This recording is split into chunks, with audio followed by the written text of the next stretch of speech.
서재 창가로 스며드는 석양빛이 낡은 가족사진 위에 머물렀습니다. 사진 속 가족은 웃고 있었습니다. 현우와 주희, 그리고 갓 태어난 손주. 그때는 모든 것이 완벽해 보였습니다. 정경이. 그녀는 평생 이 이름 석자에 걸맞게 살아왔습니다. 엄격한 시어머니, 흔들림 없는 가문의 수호자. 겉으로는 냉정했지만 속으로는 자식과 손주를 사랑했습니다. 아니, 사랑한다고 믿었습니다. 60년을 살아오며 단 한 번도 자신의 판단을 의심해 본 적이 없었던 그녀였습니다. 경희는 명문가의 장녀로 태어나 또 다른 명문가로 시집을 왔습니다. 그녀의 삶은 언제나 규칙과 격식으로 가득했습니다. 감정을 드러내는 것은 약함의 표시였고 가문의 명예는 무엇보다 우선이었습니다. 그렇게 살아온 세월이 어느덧 40년이 넘었습니다. 7년 전 그날이 떠올랐습니다. 현우의 사고 소식을 들었을 때 세상이 무너지는 것 같았습니다. 장남이자 가문의 후계자인 그가 저택의 계단에서 굴러떨어져 식물인간이 되다니. 병원으로 달려갔을 때 본 아들의 모습은 지금도 악몽처럼 선명했습니다. 창백한 얼굴, 온몸에 연결된 각종 의료 장비들, 그리고 2번 다시 들을 수 없을지도 모르는 그의 목소리. 경희는 그날 밤 처음으로 무너졌습니다. 서재 안에 혼자 있을 때였습니다. 가문의 수장으로서의 체면도, 어머니로서의 강인함도 모두 무너져 내렸습니다.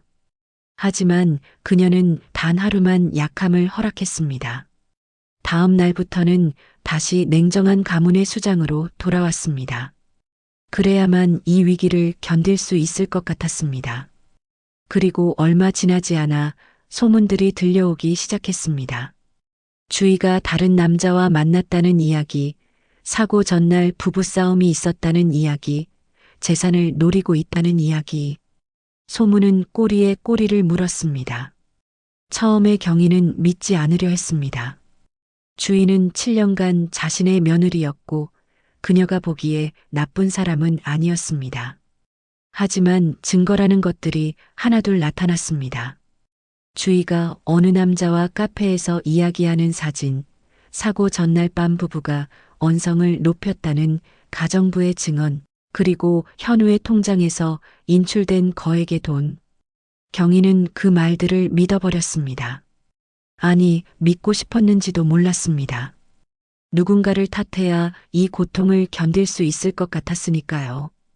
아들을 잃은 슬픔, 가문의 후계가 끊길지도 모른다는 두려움, 그 모든 감정을 어딘가로 쏟아내야 했습니다. 그리고 주희는 완벽한 표적이 되었습니다. 주희는 배신자가 되었고 경희는 그녀를 이 집에서 쫓아냈습니다. 손주들마저 빼앗으려 했습니다. 주희가 간청했습니다. 무릎을 꿇고 눈물을 흘리며 자신의 결백을 호소했습니다. 하지만 경희는 듣지 않았습니다.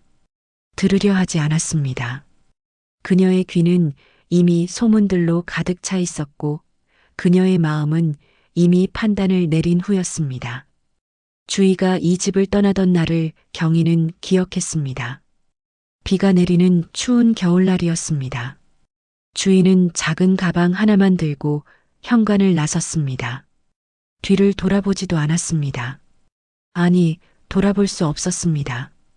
경희가 허락하지 않았으니까요. 손주들은 울부짖었습니다.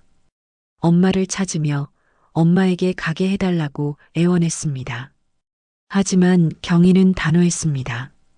아이들은 이 집에 남아야 한다고, 주희는 그들을 돌볼 자격이 없다고 선언했습니다.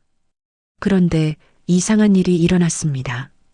주희가 떠난 지 일주일 후 손주들이 사라졌습니다.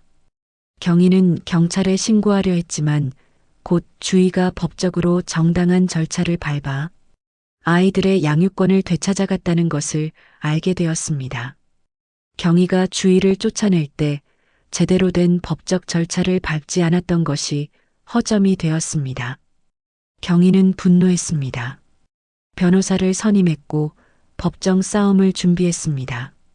하지만 남편이 말렸습니다. 손주들에게 이상한 짓을 하고 싶지 않다면 그만두라고. 이미 아이들은 충분히 상처받았다고. 경희는 마지못해 물러섰지만 그 분노는 마음속 깊이 남았습니다. 7년이 흘렀습니다. 저택은 여전히 품격 있고 평온해 보였습니다. 정원은 완벽하게 관리되었고 집안은 먼지 하나 없이 깨끗했습니다. 하지만 그 안을 채우고 있는 것은 웃음이 아니라 침묵이었습니다. 현우는 여전히 병상에 누워 있었고 손주들은 어딘가에서 자라고 있었습니다. 주인은, 그녀는 어떻게 지내고 있을까요? 경희는 가끔 그 생각을 했습니다. 밤에 잠들기 전 또는 아침에 눈을 뜰 때 주희의 얼굴이 떠올랐습니다. 쫓겨나던 날의 그 창백한 얼굴, 절망에 찬 눈빛. 하지만 경희는 그 생각을 빨리 떨쳐냈습니다. 자신의 결정이 옳았다고, 주희가 배신자였다고, 가문을 지킨 것이라고 스스로를 설득했습니다. 하지만 최근 들어 그 확신이 흔들리기 시작했습니다. 밤에 잠이 오지 않았습니다. 꿈속에서 주희가 나타났습니다. 그녀가 무언가를 말하려 했지만 경희는 꿈속에서도 듣지 않았습니다. 깨어나면 식은땀이 흘렀고 가슴 한편이 답답했습니다. 어느 날 저녁 경희는 서재에 홀로 앉아 있었습니다. 석양빛이 낡은 가족 사진을 비췄습니다. 그녀는 사진 속 주희의 얼굴을 손끝으로 쓰다듬었습니다. 밝게 웃던 그녀의 눈가에 지금은 무엇이 담겨 있을까요? 손주들은 건강할까요? 잘 먹고 있을까요? 학교는 잘 다니고 있을까요? 가슴 한편에서 무언가가 조여왔습니다. 불안이었을까요? 후회였을까요? 아니면 그녀가 인정하고 싶지 않은 진실에 대한 두려움이었을까요? 경희는 고개를 저으며 사진을 내려놓았습니다. 괜한 감상이라고 스스로를 꾸짖었습니다. 하지만 그날 밤 경희는 처음으로 잠을 이루지 못했습니다. 창밖을 바라보며 밤을 새웠습니다. 별들이 빛나고 있었습니다. 7년 전 그날 밤에도 저 별들은 빛나고 있었을 것입니다. 주희가 이 집을 떠나던 날에도, 손주들이 엄마를 찾으며 울던 날에도 경희는 창가에 선 채로 생각했습니다. 혹시, 정말 혹시 자신이 무언가를 놓친 것은 아닐까? 진실이 자신이 믿는 것과 다른 것은 아닐까? 하지만 그 생각은 너무 무서웠습니다. 만약 자신이 틀렸다면 지난 7년은 무엇이었을까요? 만약 주희가 결백했다면 자신은 무슨 짓을 한 것일까요? 경희는 고개를 저었습니다. 아니라고, 자신의 판단이 옳았다고 스스로를 다독였습니다. 하지만 그 확신은 예전만큼 강하지 않았습니다. 그리고 그것이 모든 것의 시작이었습니다. 보좌진의 안내를 따라 경희는 국회 인근 식당으로 향했습니다. 정치인들과의 오찬 약속이 있었습니다. 그녀는 몇 년 전 지역구 의원으로 당선되어 지금까지 활동하고 있었습니다. 가문의 명예를 지키는 또 다른 방법이었습니다. 국회의원이라는 타이틀은 흔들리는 집안의 위상을 다시 세워주었습니다. 고급 한정식당 입구에 들어서려던 순간 길 건너편 허름한 분식집이 눈에 들어왔습니다. 유리창 너머로 오래된 테이블들과 낡은 간판이 보였습니다. 경희는 무심코 고개를 돌렸습니다. 그리고 그녀를 보았습니다. 낡은 앞치마를 두른 여자가 테이블을 닦고 있었습니다. 창문 너머로 보이는 뒷모습이 낯설면서도 익숙했습니다. 허리를 숙인 자세, 머리를 묶은 모양, 움직이는 손의 모습, 그 모든 것이 기억을 자극했습니다. 그녀가 돌아서는 순간 경희의 발걸음이 멈췄습니다. 주희였습니다. 7년 전 자신의 앞에서 호소하던 그 며느리였습니다. 빛나던 피부는 거칠어졌고 단정했던 옷차림은 세탁이 바랜 작업복으로 바뀌어 있었습니다. 7년이라는 세월이 그녀의 얼굴에 깊은 흔적을 남겼습니다. 하지만 무엇보다 경희의 가슴을 찌른 것은 그녀의 눈빛이었습니다. 지쳐 있었지만 포기하지 않은 그런 눈빛이었습니다. 고통스러워 보였지만 동시에 강인해 보였습니다. 삶이 그녀를 무너뜨리려 했지만 그녀는 버티고 있었습니다. 주인은 쟁반을 들고 테이블 사이를 오갔습니다. 손님들의 주문을 받고 음식을 나르고 빈 그릇을 치웠습니다. 그녀의 움직임은 지쳐 보였지만 숙련되어 있었습니다. 이 일을 오래 해왔다는 것을 알 수 있었습니다. 얼마나 오래였을까요? 7년 내내였을까요? 그때 작은 목소리가 들렸습니다. 아니, 정확히는 들리지 않았지만 경희는 느낄 수 있었습니다. 분식집 안쪽에서 두 아이가 뛰어나왔습니다. 주위를 향해 달려가는 아이들. 경희의 심장이 멎는 것 같았습니다. 손주들이었습니다.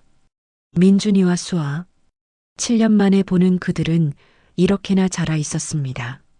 민준이는 초등학교 고학년쯤 되어 보였고 수아는 저학년쯤 되어 보였습니다. 주희의 얼굴이 환해졌습니다. 지친 표정이 순식간에 밝아졌습니다. 그녀는 손을 닫고 아이들을 맞이했습니다. 민준이의 머리를 쓰다듬고 수아의 손을 잡았습니다. 그 모습에는 애정이 가득했습니다. 주인은 낡은 도시락 2개를 꺼내 식탁에 올려놓았습니다. 경희의 위치에서도 그 안이 보였습니다. 반찬은 몇 가지 되지 않았습니다. 김치, 계란말이, 그리고 몇 가지 채소. 하지만 정성스럽게 담겨 있었습니다. 밥은 꽉 눌러 담았고 반찬은 작은 용기에 가지런히 정리되어 있었습니다. 아이들은 도시락을 열고 밥을 먹기 시작했습니다. 주인은 그 옆에 앉아 물을 따라주고 반찬을 집어주었습니다. 그녀는 자신은 먹지 않았습니다. 아이들이 먹는 것을 지켜보기만 했습니다. 가끔 민준이가 반찬을 건네주면 손사래를 치며 거절했습니다. 경희는 그 광경을 멍하니 바라보았습니다. 보좌관이 그녀를 불렀지만 대답할 수 없었습니다. 발이 땅에 박힌 것처럼 움직이지 않았습니다. 마음 한구석에서 무언가가 무너지는 소리가 들렸습니다. 주인은 아이들이 밥을 먹는 동안 다시 일을 시작했습니다. 무거운 쟁반을 들고 주문을 받고 끊임없이 움직였습니다. 가끔 힘들어 보이는 표를 지었지만 곧 다시 웃음을 지었습니다. 아이들을 향한 시선만큼은 부드러웠습니다. 손님 하나가 큰 소리로 주인을 불렀습니다. 주인은 빨리 달려갔습니다. 손님이 무언가 불평하는 것 같았습니다. 주인은 고개를 숙이고 사과했습니다. 손님은 계속 뭐라고 했습니다. 주인은 더 깊이 고개를 숙였습니다. 그 모습을 보는 경희의 가슴이 아팠습니다. 민준이가 자리에서 일어났습니다. 어머니에게 다가가려는 것 같았습니다. 하지만 주희가 손짓으로 돌아가라고 했습니다. 민준이는 망설이다가 다시 자리에 앉았습니다. 어린 나이지만 어머니를 이해하는 듯 했습니다. 그 모습이 더욱 가슴 아팠습니다. 경희는 자신도 모르게 한 걸음 앞으로 나섰습니다. 길을 건너가고 싶었습니다. 주희에게 다가가고 싶었습니다. 손주들을 안아주고 싶었습니다. 하지만 발이 움직이지 않았습니다. 무언가가 그녀를 붙잡았습니다. 자존심이었을까요? 체면이었을까요? 아니면 두려움이었을까요? 그녀의 머릿속에서 의문이 소용돌이쳤습니다. 저 여자가 정말 배신자였을까요? 재산을 노렸다던 여자가 왜 저런 곳에서 일하고 있을까요? 아이들을 버리고 떠났다던 여자가 왜 저렇게 정성스럽게 돌보고 있을까요? 현우를 사고로 몰아넣었다던 여자가 왜 저렇게 지친 얼굴로 살아가고 있을까요? 7년 전 주희의 목소리가 다시 들려왔습니다. 간청하던 목소리, 울먹이던 목소리, 절규하던 목소리. 그때 경희는 귀를 막았습니다. 가문의 체면을, 명예를 지켜야 한다고 생각했습니다. 소문들이 사실이라고, 증거들이 명확하다고 믿었습니다. 하지만 지금 눈앞에 펼쳐진 광경은 그녀가 믿었던 것과는 너무나 달랐습니다.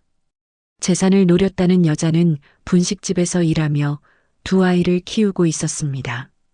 아이들을 버렸다는 여자는 낡은 도시락에 정성을 담아 아이들을 먹이고 있었습니다. 남편을 배신했다는 여자는 지친 얼굴로 하루하루를 버티며 살아가고 있었습니다. 가슴이 아팠습니다.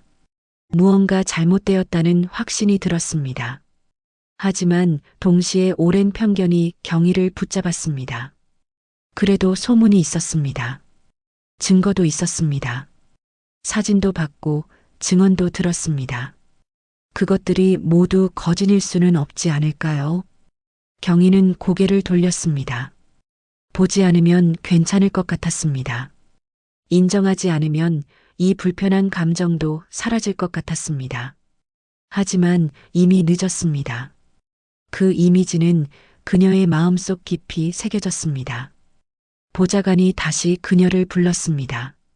경희는 고개를 끄덕이고 식당으로 들어갔습니다. 고급스러운 인테리어, 정갈한 상차림, 품위 있는 대화. 하지만 오찬 내내 경희의 마음은 길 건너편 분식집에 머물러 있었습니다. 식사가 맛있다는 말에 경희는 대답했습니다. 하지만 무슨 맛인지 알 수 없었습니다. 정치 이야기가 나왔지만 귀에 들어오지 않았습니다. 머릿속에는 주위의 모습, 손주들의 모습만 맴돌았습니다. 식사를 마치고 밖으로 나왔을 때 경희는 다시 길 건너편을 바라보았습니다. 분식집은 여전히 분주했습니다. 주인은 여전히 일하고 있었습니다. 아이들은 이제 숙제를 하는 것 같았습니다. 식탁에 공책을 펼쳐놓고 연필을 잡고 있었습니다. 경희는 차에 올랐습니다. 운전기사가 시동을 걸었습니다. 차가 움직이기 시작했습니다. 경희는 뒤를 돌아보았습니다. 분식집이 점점 작아졌습니다. 주위의 모습이 보이지 않게 되었습니다. 하지만 그 이미지는 여전히 선명했습니다. 그날 밤 경희는 남편에게 처음으로 입을 열었습니다. 서재에 함께 앉아 이야기했습니다. 남편은 놀란 표정을 지었습니다.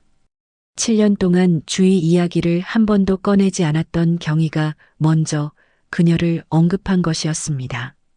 경희는 오늘 본 것을 이야기했습니다. 분식집에서 일하는 주위, 낡은 도시락을 먹는 손주들, 그리고 자신의 마음속에 일어난 의문들. 남편은 조용히 들었습니다. 그리고 한참 후에 입을 열었습니다. 조사해보자고 했습니다. 제대로 된 조사를, 전문가를 고용해서 철저하게. 7년 전에 했어야 할 일을 이제라도 하자고. 경희는 망설였습니다. 만약 진실이 자신이 믿었던 것과 다르다면 어떻게 해야 할까요? 만약 주의가 정말 결백하다면 자신은 어떻게 책임을 져야 할까요? 하지만 경희는 결국 고개를 끄덕였습니다. 알아야 했습니다. 진실을, 진짜 진실을. 더 이상 소문과 추측에 의존할 수 없었습니다. 그녀는 눈으로 직접 봤습니다. 주위의 모습을, 손주들의 모습을. 그것은 거짓말을 하지 않았습니다. 그날 밤 경희는 또다시 잠을 이루지 못했습니다. 창밖을 바라보며 생각했습니다. 7년이라는 시간, 그 긴 세월 동안 주인은 무엇을 겪었을까요? 아이들은 어떤 어려움을 견뎌왔을까요? 그리고 자신은 그 모든 것에 책임이 있는 것은 아닐까요? 별들이 빛나고 있었습니다. 7년 전 그날 밤에도, 주희가 이 집을 떠나던 날에도, 손주들이 엄마를 찾으며 울던 날에도 저 별들은 똑같이 빛나고 있었습니다. 변하지 않는 것처럼 보였습니다. 하지만 그 아래에서 사람들의 삶은 완전히 변해버렸습니다. 경희는 창가에 서서 다짐했습니다. 진실을 알아내겠다고. 그리고 정말 만약 자신이 틀렸다면 무슨 일이 있어도 바로잡겠다고. 늦었지만, 너무 늦었지만, 그래도 시도해보겠다고. 남편과 경희는 서재에 마주 앉았습니다. 테이블 위에는 7년 전 사고 당시의 자료들이 펼쳐져 있었습니다.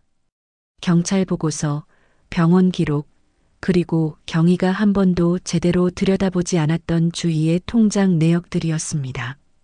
사설 탐정이 일주일간 조사한 결과를 가져왔습니다. 두꺼운 파일이었습니다. 경희는 그것을 받아들면서 손이 떨렸습니다. 이 안에 진실이 들어있을 것이었습니다. 그녀가 두려워하던, 하지만 알아야만 하는 진실이. 남편이 먼저 파일을 펼쳤습니다. 그리고 첫 번째 서류를 경희에게 건넸습니다. 주희의 계좌 거래 내역이었습니다. 사고 이후 7년간의 기록이 빼곡했습니다. 분식집 월급 입금이 매달 180만 원이었습니다. 그리고 그 돈은 곧바로 여러 곳으로 나뉘어 나갔습니다.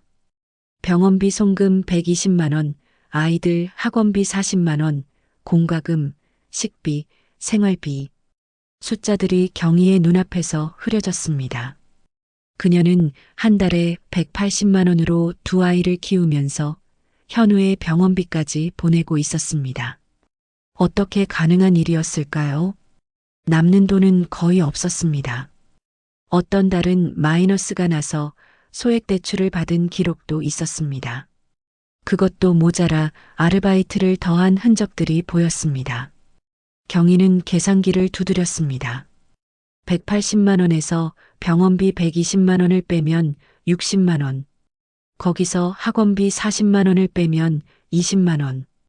20만 원으로 공과금, 식비, 교통비, 의료비를 감당해야 했습니다. 불가능했습니다. 절대로 불가능한 일이었습니다. 그런데 주인은 그것을 7년간 해냈습니다. 어떻게였을까요?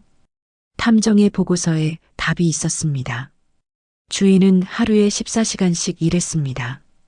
분식집 정규 근무 8시간에 저녁에는 편의점 야간 알바를 6시간 더 했습니다. 주말에는 전단지 돌리기, 청소 대행, 무엇이든 했습니다. 남편이 또 다른 서류를 꺼냈습니다. 주희의 의료 기록이었습니다. 사고 후 1년간 그녀가 정신과 상담을 받았던 기록, 우울증과 불안, 장애 진단서, 그리고 과로로 인한 영양실조로 3차례나 응급실에 실려간 기록. 경희의 손이 떨렸습니다. 서류가 바닥에 떨어졌습니다. 영양실조. 그 단어가 머릿속에서 울렸습니다. 주인은 자신이 먹지 않고 아이들에게 먹였던 것입니다. 분식집에서 본 그 장면이 떠올랐습니다. 아이들이 도시락을 먹을 때 주인은 물만 마시고 있었습니다. 경희는 묻지 않을 수 없었습니다. 그 소문들은 무엇이었냐고. 다른 남자와 만났다던 이야기는, 사진은 어떻게 된 것이냐고. 남편이 탐정의 보고서를 펼쳤습니다. 그날 주희가 만난 사람은 현우의 주치의였습니다. 현우의 상태를 상담하러 간 것이었습니다. 치료 방법에 대해, 비용에 대해, 회복 가능성에 대해 물어보려고 만난 것이었습니다. 그런데 누군가 그 장면을 사진으로 찍었습니다. 그리고 악의적으로 해석해서 소문을 퍼뜨렸습니다. 경희는 그 사진을 다시 봤습니다. 7년 전 누군가 익명으로 보내온 그 사진. 주희가 한 남자와 카페에 앉아 있는 모습. 당시에는 미래처럼 보였습니다. 하지만 지금 자세히 보니 주희는 서류를 들고 있었습니다. 남자는 의사 가운을 입고 있었습니다. 그들의 표정은 진지했습니다. 연인의 표정이 아니라 환자 가족과 의사의 표정이었습니다. 어떻게 이것을 못 봤을까요? 어떻게 이렇게 명백한 것을 놓쳤을까요? 경희는 자신이 보고 싶은 것만 봤다는 것을 깨달았습니다. 소문을 믿고 싶어서, 누군가를 탓하고 싶어서, 그래서 진실을 외면했습니다. 부부싸움에 대한 이야기도 마찬가지였습니다. 현우가 사업 실패로 스트레스를 받고 있었습니다. 주인은 그를 위로하려 했습니다. 대화를 나누려 했습니다. 가정부가 들은 것은 말다툼이 아니라 진지한 대화였습니다. 현우가 좌절하고 있을 때 주희가 힘을 내라고, 함께 이겨내자고 말하는 소리였습니다. 하지만 그것이 왜곡되어 전해졌습니다. 부부싸움으로 주희가 현우를 비난했다고, 돈 때문에 다퉜다고, 모두 거짓이었습니다.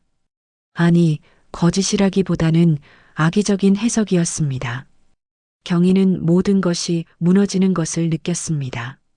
그녀가 믿었던 것들, 그녀가 근거로 삼았던 것들이 모두 거짓이거나 왜곡된 것이었습니다. 7년간 쌓아온 확신이 한순간에 무너졌습니다. 손주들은 어떻게 지냈을까요? 경희는 그것이 제일 두려웠습니다. 남편이 태블릿을 건넸습니다.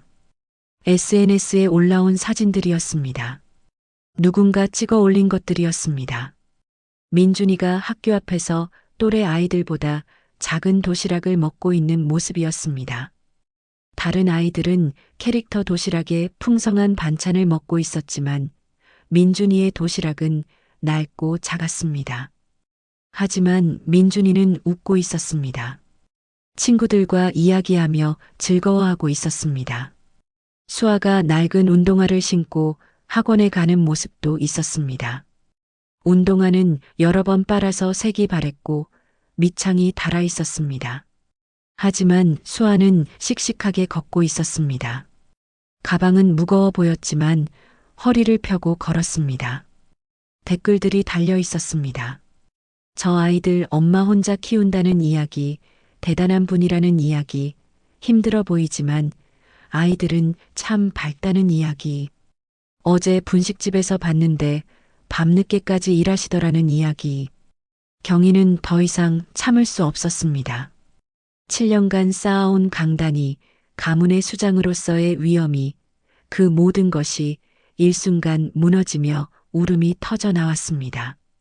60년을 살아오며 몇 번 울어보지 않았던 그녀가 이제는 멈출 수 없이 울었습니다. 내가 무엇을 한 것일까요? 내가 무슨 짓을 한 것일까요? 죄 없는 며느리를 쫓아냈습니다. 손주들을 고통 속에 내몰았습니다. 7년이라는 긴 세월 동안 그들은 고통받고 있었습니다. 그리고 자신은 편안한 저택에서 국회의원이라는 타이틀을 달고 아무것도 모르는 척 살아왔습니다. 남편이 경희의 어깨를 감쌌습니다. 그도 눈물을 흘리고 있었습니다. 그들은 함께 울었습니다. 후회로, 죄책감으로, 너무 늦어버린 것에 대한 절망으로. 한참을 울고 난 후 남편이 말했습니다. 아직 늦지 않았다고. 이제라도 바로잡으면 된다고. 주희에게 사과하고 손주들을 돌보고 가족을 다시 만들면 된다고. 하지만 어떻게 그것이 가능할까요? 7년이라는 시간을, 주희가 흘린 눈물을, 손주들이 겪은 고통을 어떻게 되돌릴 수 있을까요? 불가능했습니다. 하지만 그래도 시도해야 했습니다. 그것이 그녀가 할 수 있는 유일한 일이었습니다. 경희는 다시 서류들을 들여다봤습니다. 그리고 한 가지 이상한 점을 발견했습니다. 사고 당시 CCTV 기록이 중간중간 끊겨 있었습니다. 원본 파일에는 분명 연속되어야 할 시간대가 비어 있었습니다. 남편의 표정이 굳어졌습니다. 그도 같은 것을 발견했습니다. 이것은 단순한 기술적 오류가 아니었습니다. 누군가 의도적으로 삭제한 것이었습니다. 왜 그랬을까요? 무엇을 숨기려고 했을까요? 탐정에게 연락했습니다. CCTV 복구가 가능하냐고 물었습니다. 탐정은 시간이 걸릴 거라고 했습니다. 하지만 시도해 보겠다고 했습니다. 클라우드 백업이나 다른 경로로 데이터를 찾을 수 있을 거라고 했습니다. 그날 밤 경희는 주희에게 연락하기로 결심했습니다. 7년 만에 처음으로 진실을 마주할 용기를 냈습니다. 하지만 전화기를 들었다가 여러 번 내려놓았습니다. 무슨 말을 해야 할까요? 어떻게 시작해야 할까요? 결국 문자를 보냈습니다. 짧고 간단하게 만나서 이야기할 수 있겠냐고. 주희의 답장은 오지 않았습니다. 1시간이 지나고 2시간이 지나고 밤이 깊어갔습니다. 경희는 잠들 수 없었습니다. 전화기를 계속 확인했습니다. 새벽 2시가 되어서야 답장이 왔습니다. 짧은 한마디였습니다. 네, 어머님. 경희는 그 문자를 보며 또다시 울었습니다. 7년간 그 호칭을 듣지 못했습니다. 어머님, 그 단어가 얼마나 소중한지 이제야 깨달았습니다. 며칠 후 탐정에게서 연락이 왔습니다. CCTV 데이터를 복구했다고 했습니다. 그리고 그 안에 충격적인 내용이 담겨 있다고 했습니다. 경희와 남편은 탐정사무소로 향했습니다. 그들이 곧 알게 될 진실은 상상했던 것보다 훨씬 더 잔인한 것이었습니다. 태준이 현관문을 열고 들어섰습니다. 둘째 아들이었습니다. 형이 쓰러진 후 회사를 물려받아 성실하게 운영해온 경희가 자랑스러워하던 아들이었습니다. 키가 크고 단정한 외모에 언제나 예의 바른 태도를 보였습니다. 태준은 매일 저녁 저택에 들러 부모님께 인사를 드렸습니다. 회사 일을 보고하고 현우의 병원비를 챙기고 부모님의 건강을 챙겼습니다. 완벽한 아들이었습니다. 형이 쓰러진 후 흔들리던 가문을 다시 일으켜 세운 기둥이었습니다. 하지만 오늘 경희가 보는 그의 모습은 달랐습니다. 아니, 정확히는 경희의 시선이 달라졌습니다. CCTV 복구 파일을 받아본 후였습니다. 탐정이 보내온 그 영상을 본 후였습니다. 태준이 거실로 들어왔습니다. 평소처럼 밝은 미소를 지었습니다. 경희에게 다가와 인사했습니다. 하지만 경희는 대답하지 않았습니다. 그저 그를 바라보기만 했습니다. 남편이 서재로 오라고 했습니다. 목소리는 평소와 달리 차가웠습니다. 태준의 얼굴에 스쳐 지나가는 미묘한 긴장이 경희의 눈에 들어왔습니다. 그는 무언가 눈치챈 것 같았습니다. 하지만 곧 표정을 바로잡고 서재로 향했습니다. 서재에는 이미 변호사와 사설탐정이 대기하고 있었습니다. 테이블 위에는 노트북이 놓여 있었고 화면에는 정지된 CCTV 영상이 띄워져 있었습니다. 태준은 그것을 보는 순간 얼굴이 굳었습니다. 남편이 물었습니다. 무엇인지 아느냐고. 태준은 대답하지 않았습니다. 그저 입술을 깨물고 서 있을 뿐이었습니다. 남편이 재생 버튼을 눌렀습니다. 화면 속에는 7년 전 그날 밤 저택의 계단이 비춰지고 있었습니다. 시간은 밤 11시 23분이었습니다. 현우가 계단을 오르고 있었습니다. 그는 비틀거렸습니다. 피곤해 보였습니다. 계단을 한 칸 한 칸 천천히 올랐습니다. 그리고 그 뒤에서 태준이 나타났습니다. 그가 현우를 불렀습니다. 현우가 돌아섰습니다. 두 사람이 무언가 대화를 나누는 것처럼 보였습니다. 음성은 녹음되지 않았지만 입모양으로 짐작할 수 있었습니다. 태준이 현우에게 뭔가를 말했습니다. 현우가 고개를 저었습니다. 태준이 다시 말했습니다. 이번에는 목소리가 커진 것 같았습니다. 현우가 손을 저으며 거절하는 제스처를 했습니다. 그리고 갑자기 태준이 현우의 어깨를 잡았습니다. 세게 밀었습니다. 현우는 균형을 잃었습니다. 뒤로 비틀거렸습니다. 손으로 난간을 잡으려 했지만 닿지 않았습니다. 그리고 계단 아래로 굴러떨어졌습니다. 경희는 비명을 삼켰습니다. 화면 속에서 자신의 아들이 형을 계단 아래로 떨어뜨리는 것을 보고 있었습니다. 믿을 수 없었습니다. 이것이 현실인가요? 이것이 정말 일어난 일인가요? 영상은 계속되었습니다. 태주는 잠시 계단 아래를 내려다봤습니다. 현우는 움직이지 않았습니다. 피가 보였습니다. 머리에서 흘러나오는 피가 계단을 적셨습니다. 태주는 황급히 주위를 둘러봤습니다. CCTV를 찾았습니다. 그리고 빠른 걸음으로 카메라에 다가갔습니다. 손을 뻗어 무언가를 조작했습니다. 화면이 흔들렸습니다.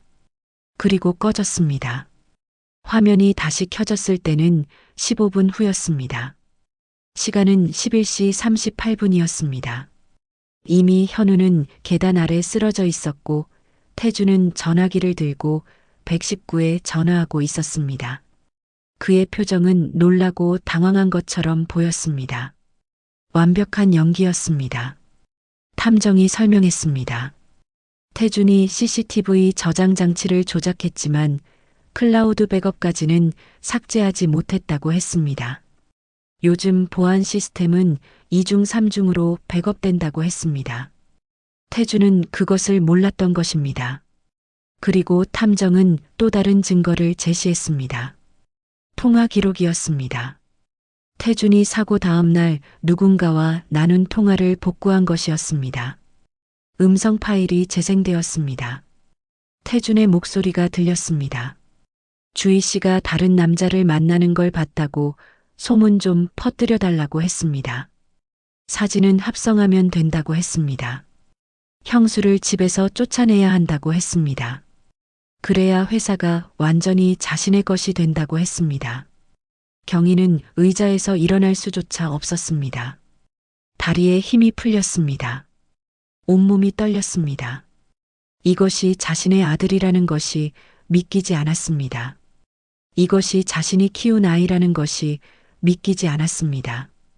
탐정은 계속 설명했습니다. 태준이 조직적으로 주희에 대한 소문을 퍼뜨렸다고 했습니다. 가짜 사진을 만들었고 사람들을 매수해서 거짓 증언을 하게 했고 주희의 통장에서 돈이 빠져나간 것처럼 보이게 조작했다고 했습니다. 모든 것이 태준의 계획이었습니다. 현우를 제거하고 주희를 몰아내고 회사를 차지하려는 그는 7년간 그 계획을 완벽하게 실행했습니다. 그리고 성공했습니다. 현우는 식물인간이 되었고 주희는 쫓겨났고 회사는 그의 것이 되었습니다. 경희는 태준을 바라봤습니다.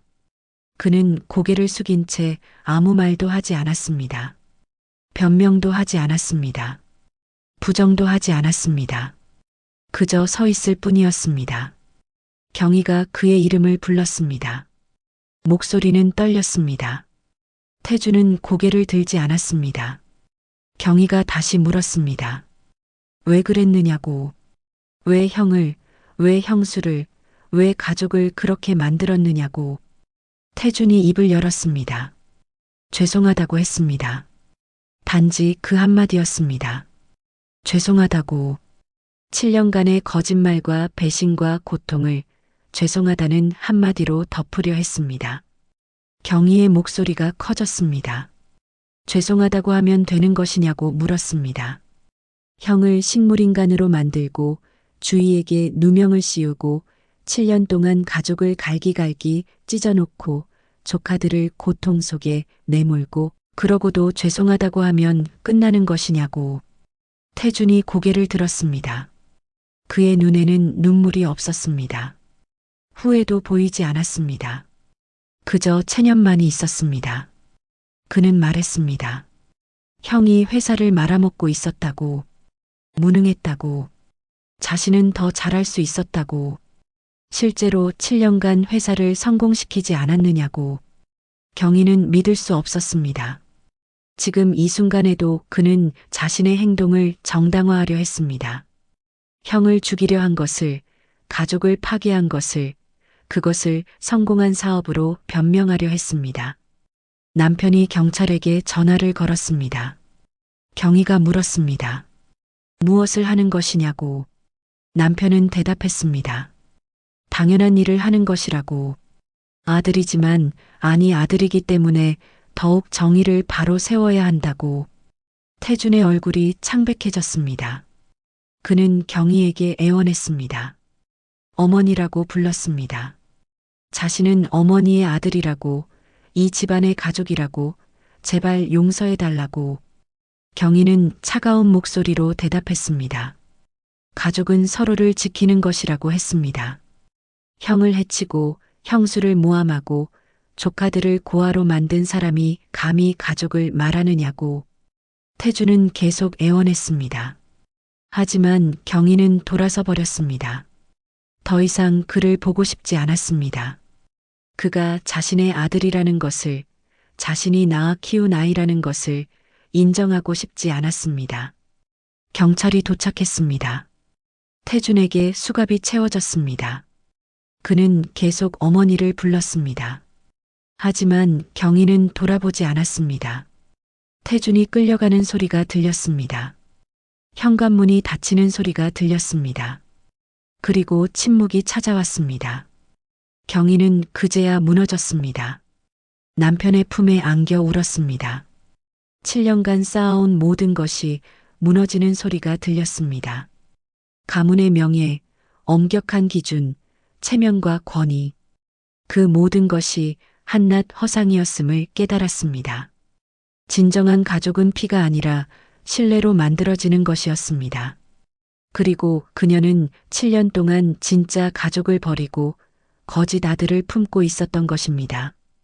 주위를 쫓아낸 것도, 손주들을 외면한 것도 모두 태준의 거짓말을 믿었기 때문이었습니다. 그날 밤 경희는 서재에 혼자 앉아 있었습니다. 창밖을 바라봤습니다. 별들이 빛나고 있었습니다. 7년 전에도 오늘도 변함없이 빛나고 있었습니다. 하지만 그 아래에서 사람들의 삶은 완전히 바뀌어 있었습니다. 경희는 깨달았습니다. 무너진 것은 가문이 아니었습니다. 그녀 자신의 교만과 편견이었습니다. 자신이 옳다고 믿었던 모든 것, 자신이 지켜왔다고 생각했던 모든 것이 사실은 허상이었습니다. 진짜로 지켜야 할 것은 명예가 아니라 가족이었습니다. 체면이 아니라 사랑이었습니다. 권위가 아니라 신뢰였습니다. 그리고 그녀는 그 모든 것을 잃어버렸습니다. 태준의 거짓말에 속아서가 아니라 스스로 선택해서 잃어버린 것이었습니다. 경희는 주희에게 전화를 걸었습니다. 한밤중이었지만 기다릴 수 없었습니다. 전화벨이 길게 울렸습니다. 주희가 받지 않을까봐 두려웠습니다. 하지만 마침내 연결되었습니다. 주희의 목소리가 들렸습니다. 조심스럽고 떨리는 목소리였습니다. 경희는 무슨 말을 해야 할지 몰랐습니다. 한참을 침묵하다가 겨우 입을 열었습니다. 미안하다고 했습니다. 정말 미안하다고. 모든 것을 알게 되었다고. 태준이 한 짓을, 주희가 겪은 고통을, 그 모든 것을 이제야 알게 되었다고. 그리고 용서를 구할 자격도 없지만 그래도 용서해달라고. 주희는 한참을 말이 없었습니다. 경희는 그 침묵이 무서웠습니다. 거절의 침묵일까요? 분노의 침묵일까요? 하지만 마침내 주희가 말했습니다. 괜찮다고 했습니다. 이제 진실이 밝혀졌으니 괜찮다고. 자신은 어머님을 원망하지 않는다고. 힘들었지만 버틸 수 있었다고. 아이들이 있었기 때문에 포기하지 않았다고. 경희는 또다시 울었습니다. 주희의 관대함이, 용서가 너무나 고마웠고 동시에 너무나 미안했습니다. 자신은 그럴 자격이 없었습니다. 하지만 주희는 그녀를 용서했습니다.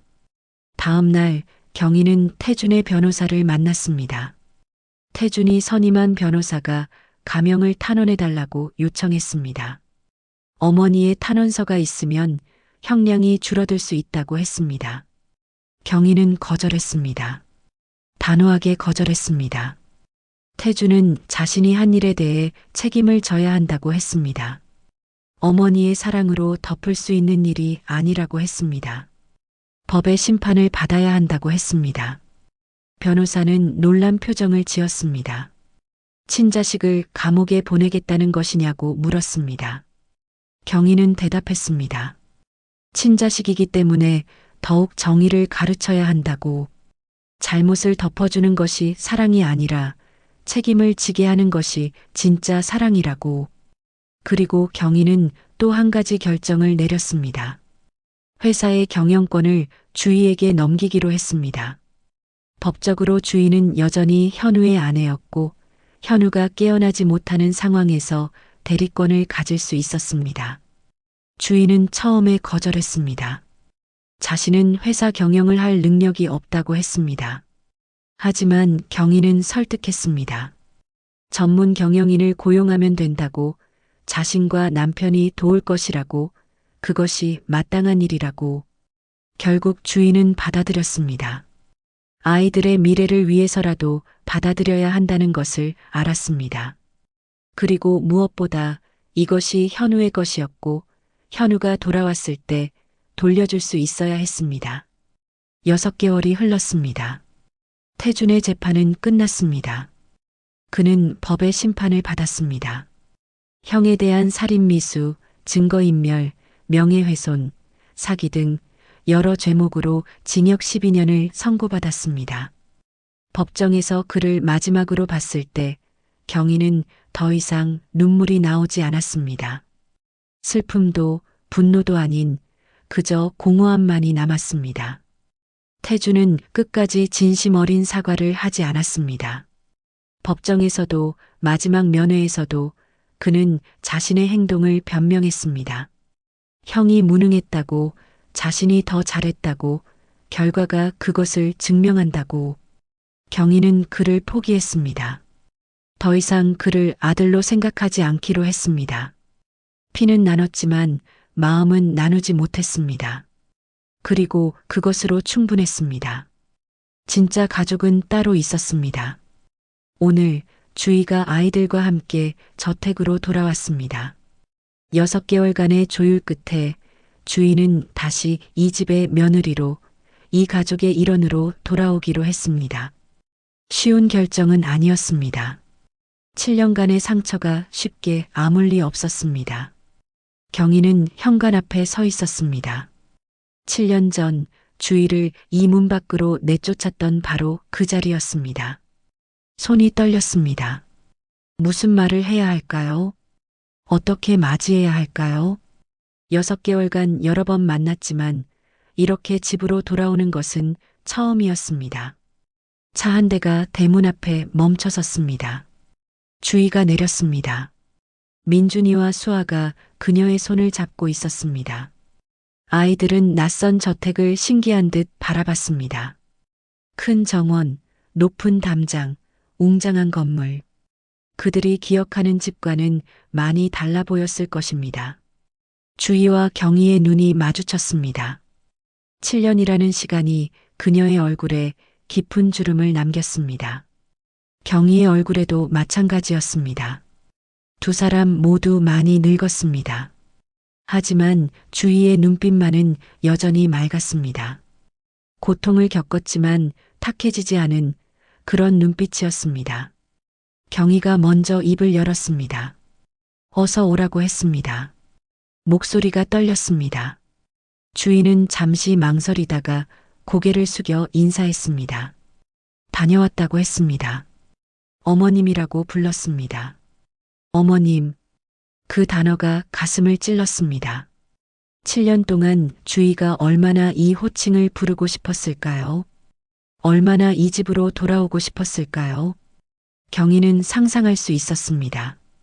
추운 겨울날 좁은 방에서 아이들과 함께 웅크리고 있을 주희의 모습을. 경희는 주희의 손을 잡았습니다. 거칠고 굳은 살이 박힌 손이었습니다. 분식집에서, 편의점에서 온갖 일을 하며 아이들을 돌보고 현우의 병원비까지 보내던 손이었습니다.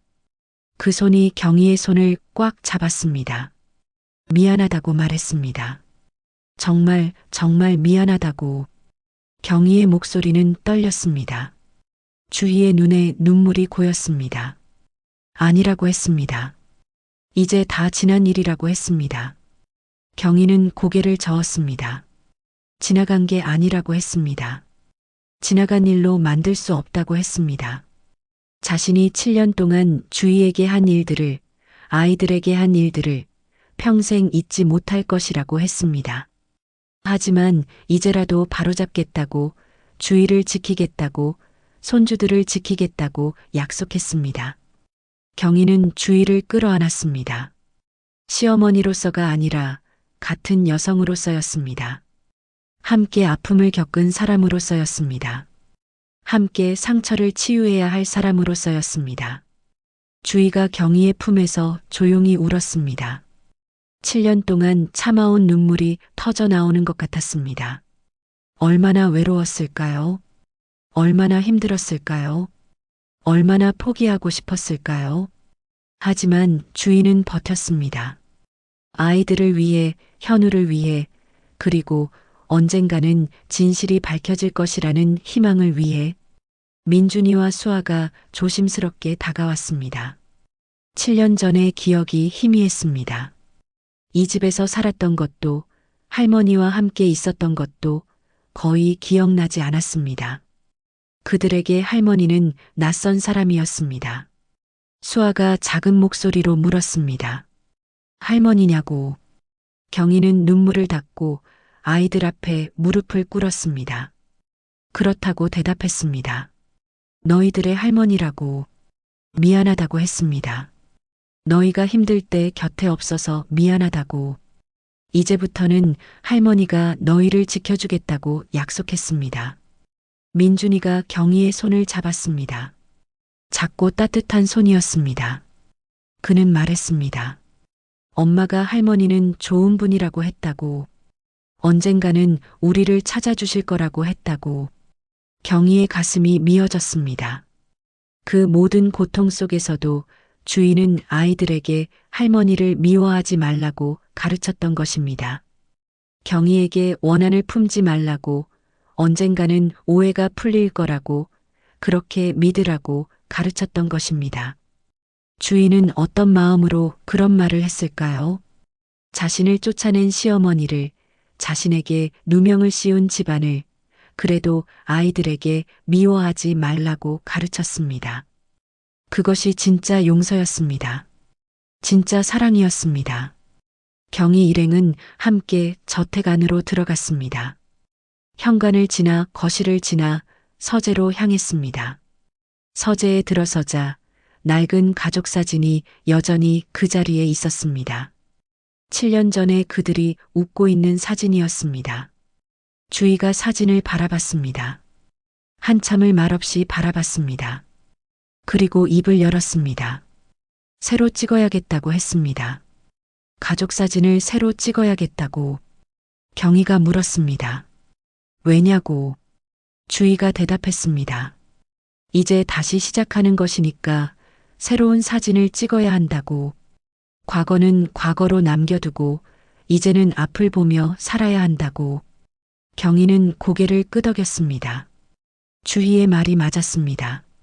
과거는 과거로 남겨두어야 했습니다. 잊을 수는 없지만 그것에 얽매일 수도 없었습니다. 이제는 새로운 시작을 해야 했습니다. 진짜 가족으로, 진짜 사랑으로. 경희가 말했습니다.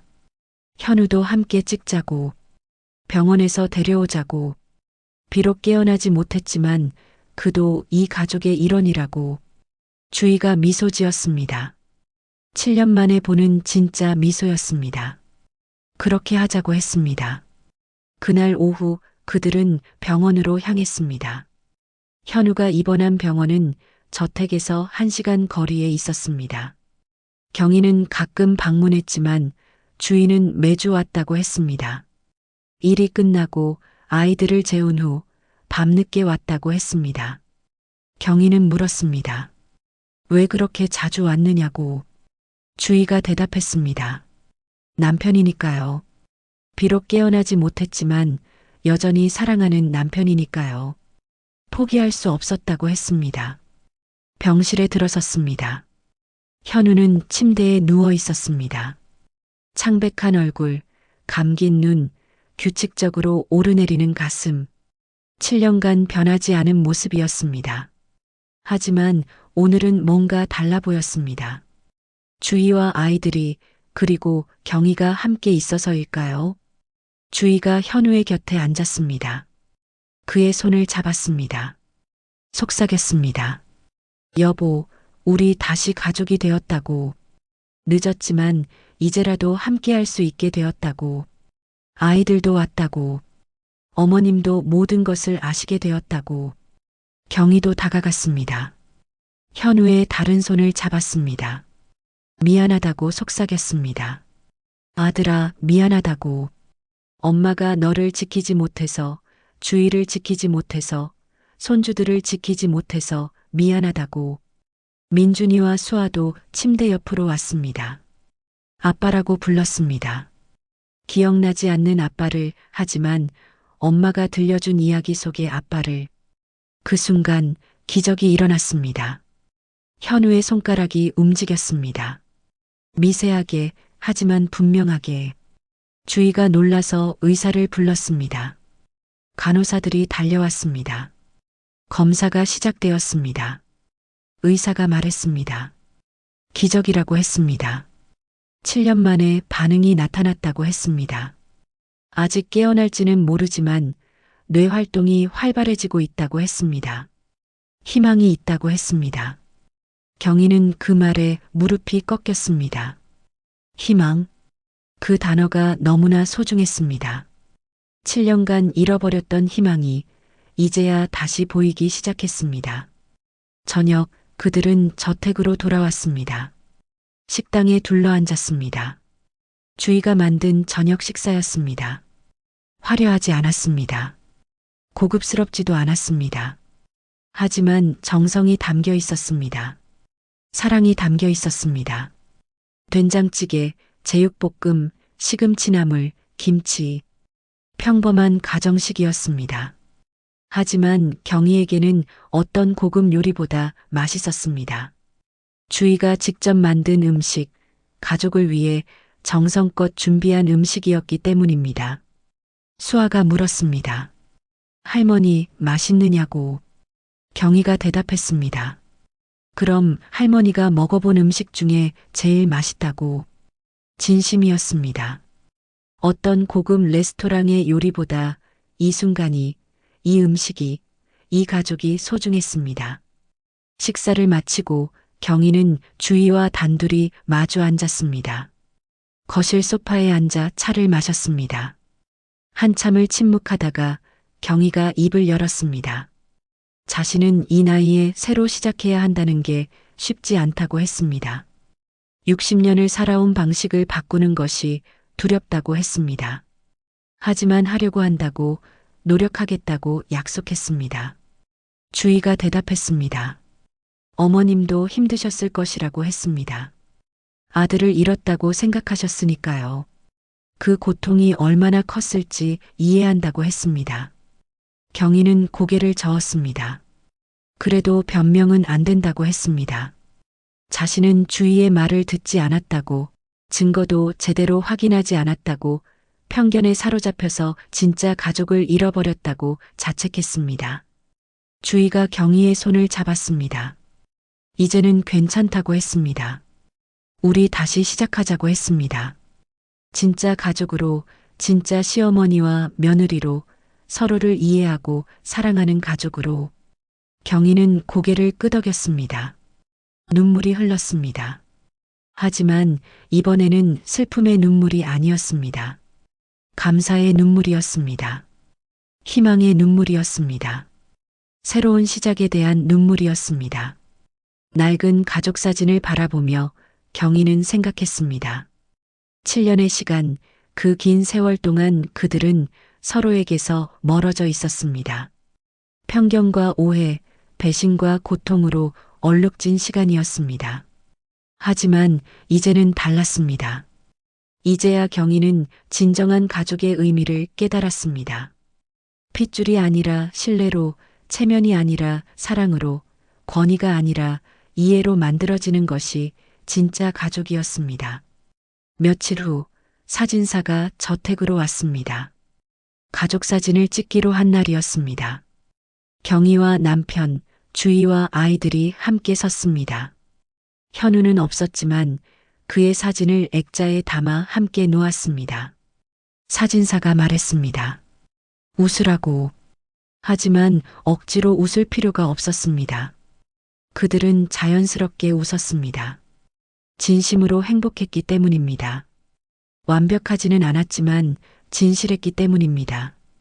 찰칵. 셔터가 눌렸습니다. 새로운 가족 사진이 탄생했습니다. 더 이상 완벽한 척하지 않는, 하지만 진심으로 행복한 가족의 모습이 담겼습니다. 경희는 그 사진을 서재에 걸었습니다. 낡은 사진 옆에 나란히 놓았습니다. 과거와 현재가 함께 있었습니다.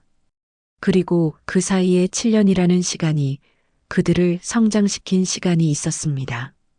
7년의 침묵은 끝났습니다. 이제는 대화의 시간이었습니다. 이해의 시간이었습니다. 사랑의 시간이었습니다. 한 달 후 병원에서 연락이 왔습니다. 현우가 눈을 떴다고 했습니다. 아직 말은 하지 못하지만 의식이 돌아왔다고 했습니다. 기적이었습니다. 경희와 주희는 급히 병원으로 달려갔습니다. 아이들도 함께였습니다. 병실 문을 열었을 때 현우가 그들을 바라보고 있었습니다. 7년 만에 뜨는 눈이었습니다. 주희가 그의 곁으로 달려갔습니다. 그의 손을 잡았습니다. 울었습니다. 현우도 눈물을 흘렸습니다. 말은 하지 못했지만 눈빛으로 말했습니다. 사랑한다고, 기다려줘서 고맙다고, 돌아와서 미안하다고. 경희는 그 장면을 바라보며 깨달았습니다. 가족이란 이런 것이었습니다.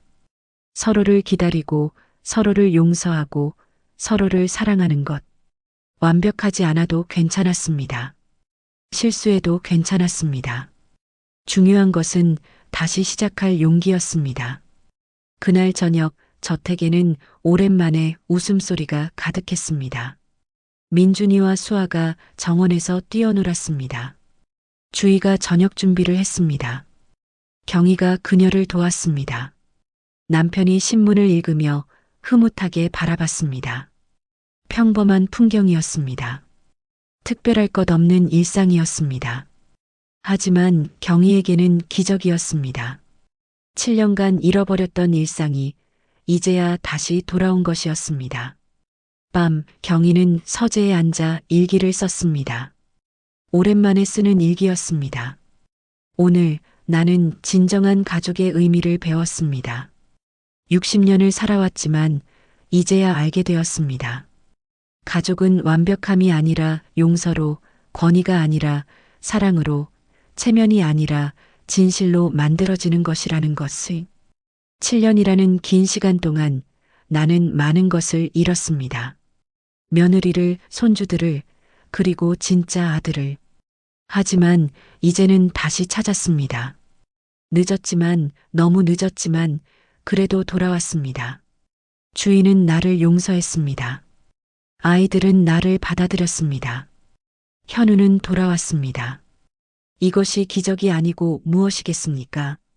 앞으로도 쉽지 않을 것입니다.